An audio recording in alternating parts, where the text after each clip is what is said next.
पन्नगे च सुरेन्द्रे च कौशिके पाद संस्पृशि निर्विशेष मनस्काय श्री वीरस्वामिने नमः। आर्हत वाङ्मय में कहा गया है, विवत्ति अविनीयस्य संपत्ति विनीयस्य दस्येयम दुह ओ नायम शिखम से अभिगच्छै। शास्त्रकार ने एक सुंदर मानो सूक्त बताया है, विवत्ति अविनीयस्य संपत्ति विनीयस्य। जो अविनीत होता है उसके विपत्ति होती है, और जो विनीत होता है वह संपत्ति को प्राप्त होता है।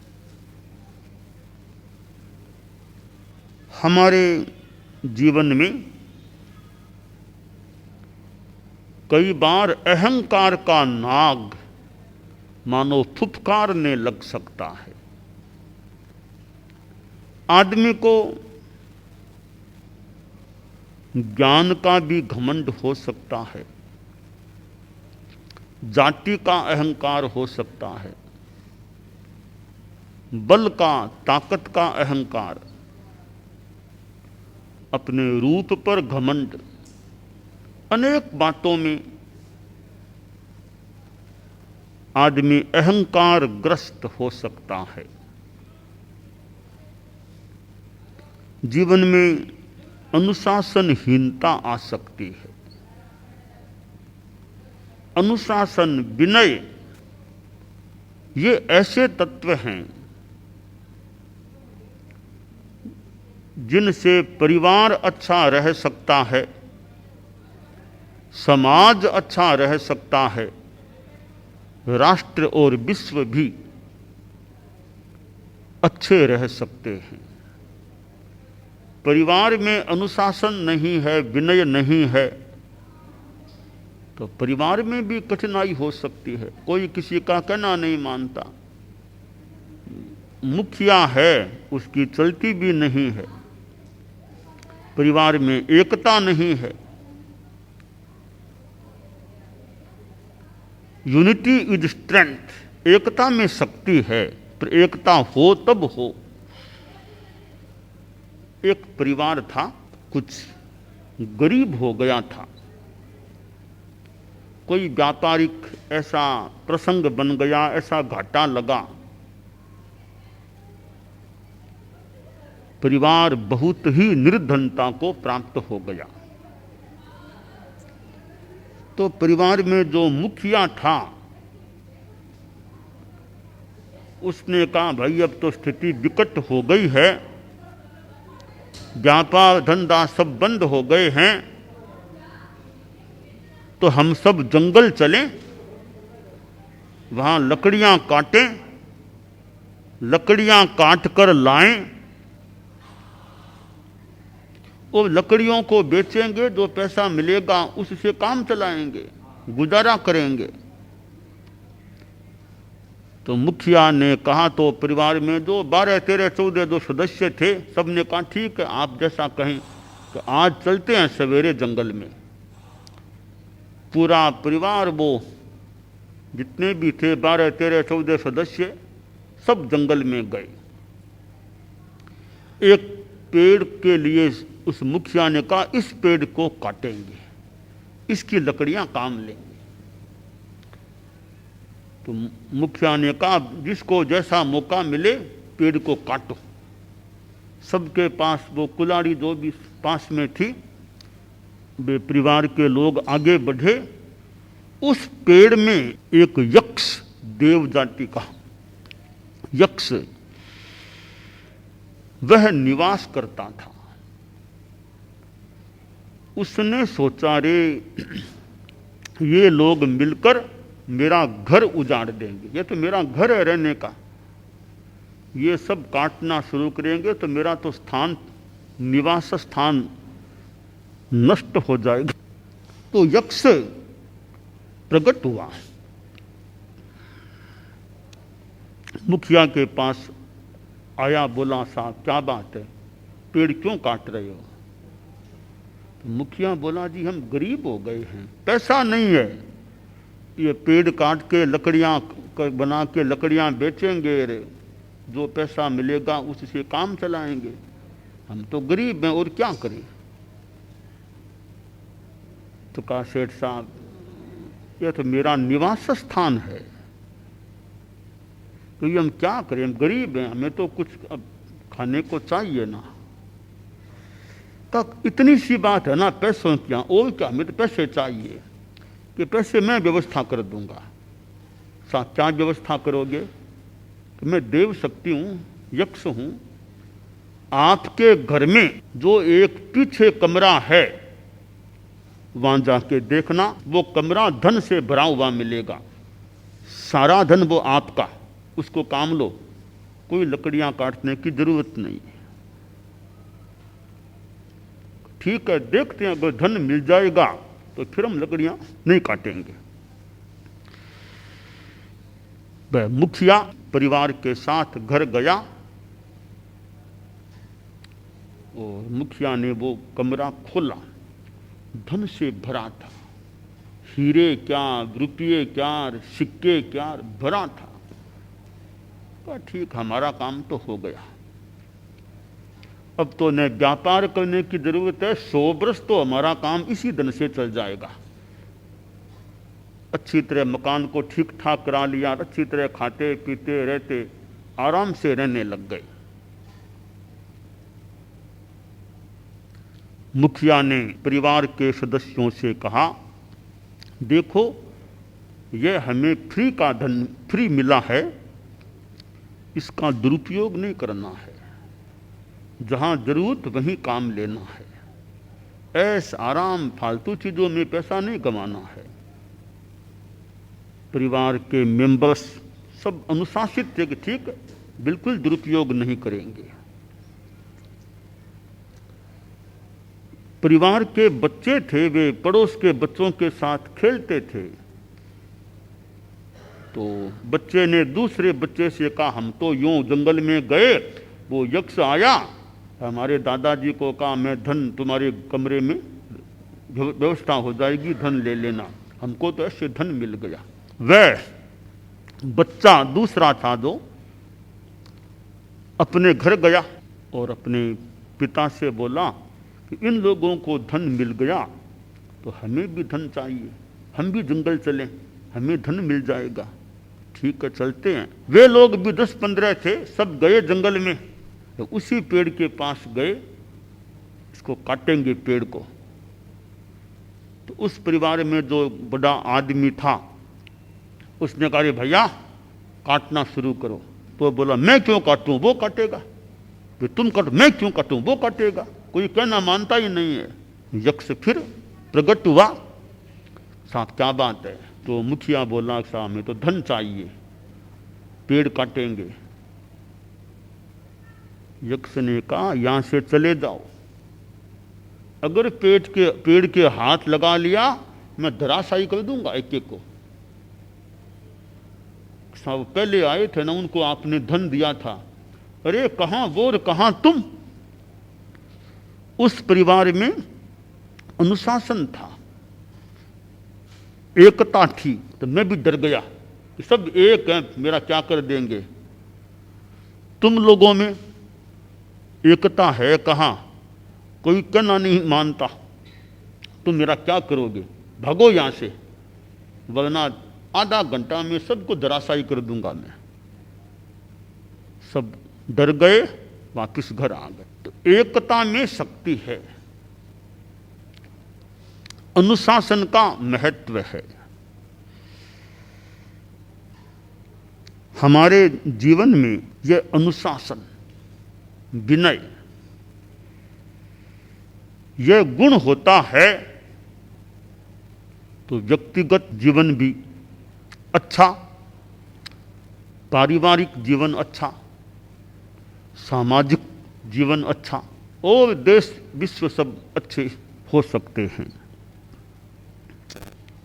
आज प्रश्न है, भारत देश है, लोकतांत्रिक प्रणाली से संचाल्यमान है, प्रशास्यमान है। तो लोकतंत्र एक प्रणाली है शासन की। एक संदर्भ में मेरा मानना है राजतांत्रिक प्रणाली की अपेक्षा लोकतांत्रिक प्रणाली ज्यादा स्वस्थ होती है। यहां जनता का राज है, by people, for people, of people, जनता के द्वारा, जनता के लिए जनता का राज होता है। राजतंत्र है, अब पता नहीं कितना अधिकार हो राजा के पास। अब जो एक मन में आ गया कि बस यही धर्म रहेगा, बाकी कोई नहीं रहेगा यहां पर, तो मुश्किल हो जाए। यहां एक जनता का राज है। सरकार भी सोचती होगी कि आगे हमारा क्या होगा। 5 साल मिले हैं, ठीक काम नहीं करेंगे तो आगे जनता हमें क्यों लाएगी। तो आगे की भी चिंता रह सकती है कि ठीक काम करना है। यदि ठीक काम न करे तो जनता का राज है, अगली बार में पता नहीं किसको लाएगी जनता। लोकतांत्रिक प्रणाली फिर सेक्युलरिज्म, सेक्युलर है, सब धर्मों का एक अधिकार है, मतलब रहने का, जीने का।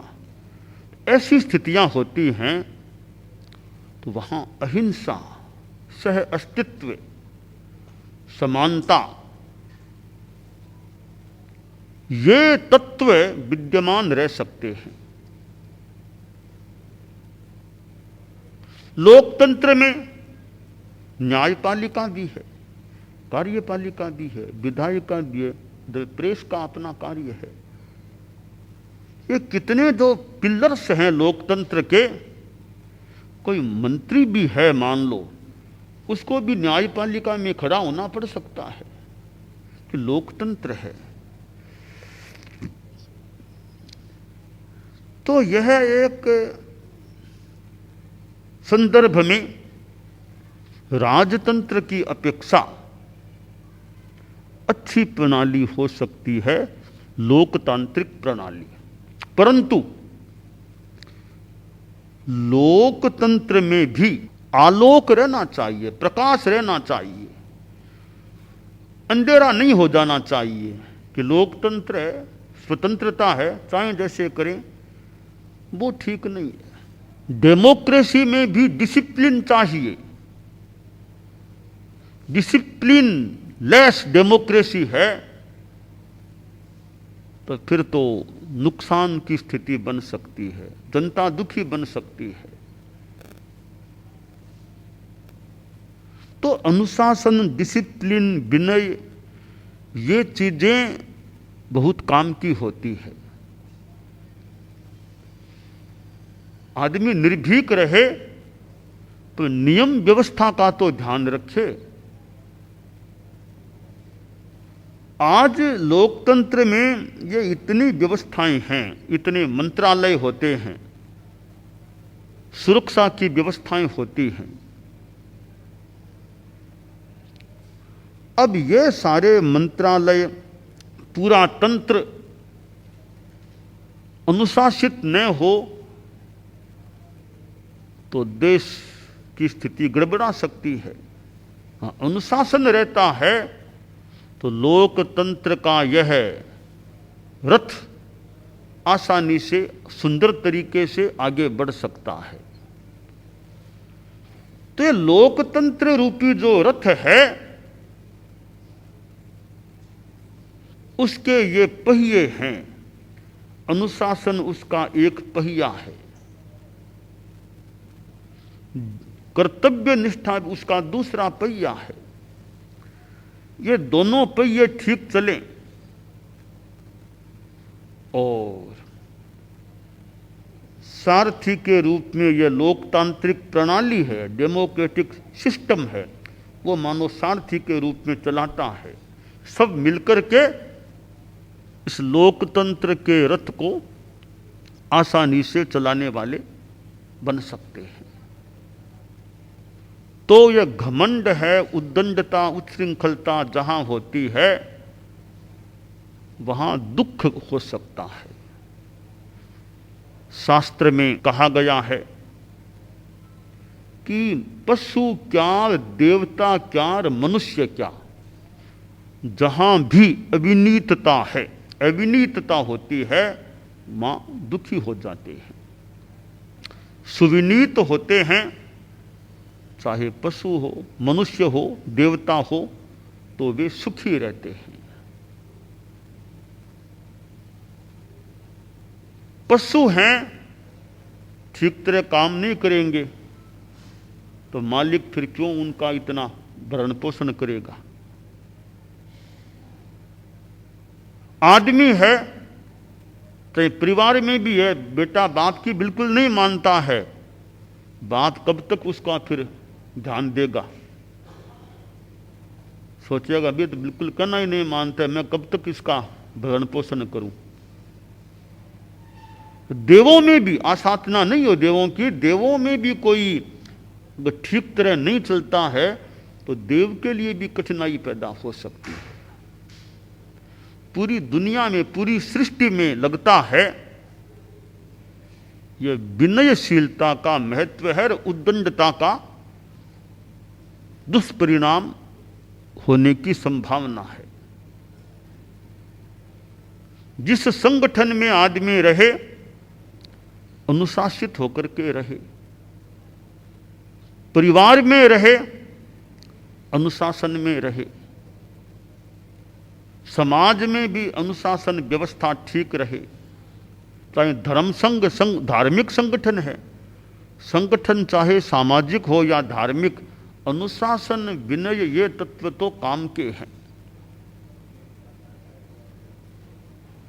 इन चीजों का भी प्रशिक्षण मिलता रहे कि भाई अनुशासन में रहो, मर्यादा में रहो। समुद्र है, मर्यादा में है तो ठीक है, मर्यादा तोड़ दे तो आसपास के गांवों का, लोगों का क्या हो जाए।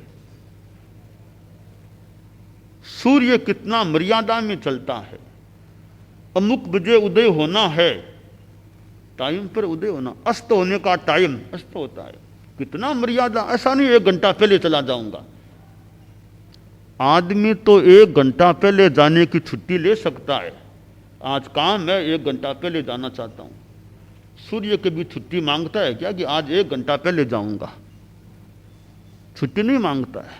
कितना अनुशासित है, इतना सृष्टि का बड़ा तत्व है सूर्य, कितना बड़ा तत्व है, अनुशासित है। टाइमली अपना काम हो रहा है सूर्य का, 5 मिनट भी पहले नहीं होता है। जब अस्त होना है तब अस्त, जब उदय तब उदय। तो इतनी बड़ी दुनिया की शक्ति है, कितनी पंक्चुअल है। समयबद्धता सीखनी हो, नियमितता, तो सूर्य से सीखी जा सकती है। ऑफिस का टाइम है, आते कितने बजे हो, टाइम 10 बजे का, अगर आते हो लेट तो लेट हो। स्कूल का टाइम कितना ही, विद्यार्थी कब पहुंचता है, लेट होता है तो आमतौर से ठीक नहीं। कार्यक्रम का समय 11 बजे का है और आयोजन करने वाले 11:15, 11:30 बजे शुरू करते हैं। देरी बिना मतलब, विशेष स्थिति में हो जाए, बाकी देरी क्यों करें। तो पंक्चुअलिटी, नियमितता, समयबद्धता सीखनी हो तो सूर्य से सीखनी चाहिए कि जो समय उसका होता है उगने का, उसको मानो समय तो दिया गया है, 1 मिनट आज, 1 मिनट बाद, कल फिर एक बाद, उस हिसाब से उगता है। न पहले न पीछे, न जल्दी न देरी। तो यह अनुशासन का एक पाठ मिठान सूर्य से सीखा जा सकता है। दिन रात देखिए, 24 घंटों का क्रम है। 24 घंटों के हिसाब से ये हमारा दिन रात का यानी एक दिनांक का क्रम चलता है। हम देखें बरस की व्यवस्था कितनी बढ़िया, जनवरी 31 का होना तो होना ही होना, ऐसा नहीं इस बार जनवरी को 30 का ही कर दें, कौन करने वाला है। मार्च 31 का होना तो होना ही है। जनवरी, मार्च, मई, जुलाई, अगस्त, ये जो नियम है 31 के ही होते हैं, न 32 के न 30 के। फरवरी की अपनी व्यवस्था है 29, 28, उस हिसाब से अब तो भी एक नियम है। तो इन वर्ष के महीनों में भी कितनी नियमितता है, और अमुक दिनांक में अमुक स्थिति का होना तो होना। दिन बड़े कब होंगे तो वो दिनांक आएगी दिन का बड़ा, मतलब जो भी नियम इनके हैं, दिन बराबर कब हो, दिन रात का बराबर कब होना, तो दिनांकों के हिसाब से कितनी सुंदर व्यवस्था चल रही है। यानी काल में, समय में कितनी अनुशासनबद्धता है।